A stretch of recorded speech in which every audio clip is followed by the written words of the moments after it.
Assalomu alaykum aziz kuzatuvchilar. Bugun biz sizlar bilan kontrakt shartnomaga, ya'ni to'lov shartnomaga to'lov qilishni ko'rib chiqamiz. Buning uchun bizga mobil ilovalardan, demak, Xazna, Zumrad yoki kimda qaysi ilovani ishlatsa, o'sha mobil ilovalar kerak bo'ladi. Xo'p, kiramiz. Mobil ilovani ochib turib,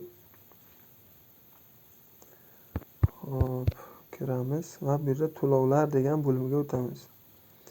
Bu yerda mana tepada burchakda demak qidiruv tugmasini bosib turib OTM degan bir qidiruv beramiz. Va mana bu yerda ko'ryapsiz, kontrakt to'lash, ya'ni OTM. O'sha kontrakt shartnomalar to'lash bo'limi bor. Kiramiz. Bu yerda tanlash mumkin. Mana bu yerda oplata kontrakti, demak o'sha shartnomaga to'lov qilish mumkin. Oplata kreditnova moduli, demak o'sha kredit modulidan qaysidir fandan qarzdorligi bo'lsa, unga ham bu yerdan to'lov qila olasiz.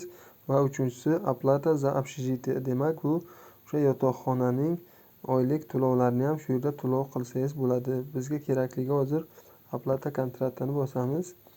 Xo'p, bu yerga JSHIR kiritamiz. O'sha jismoniy shaxsning shaxsiy identifikatsiya raqami. Bu qayerda bo'ladi desiz, o'sha ID karta pasportni orqasida 14 ta raqamdan iborat.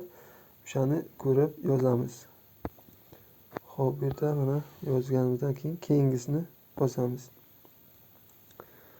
Bosganda demak bu yerda to'lov miqdorini kiritamiz. Aytaylik 10 ming so'm.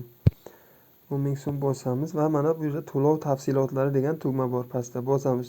Tekshiramiz, haqiqatdan biz to'g'ri kiritdikmi? Demak, FIO studenta. Demak, o'sha student talabaning familiya ismi to'g'ri chiqdimi? O'sha JSHIRga to'g'ri kiritganimizni bu yerdan tekshirsak bo'ladi.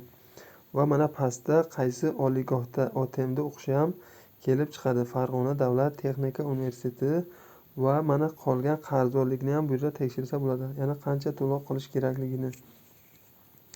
Xo'p, tekshirib bo'lganimizdan keyin mana keyingi tugmasini bosamiz.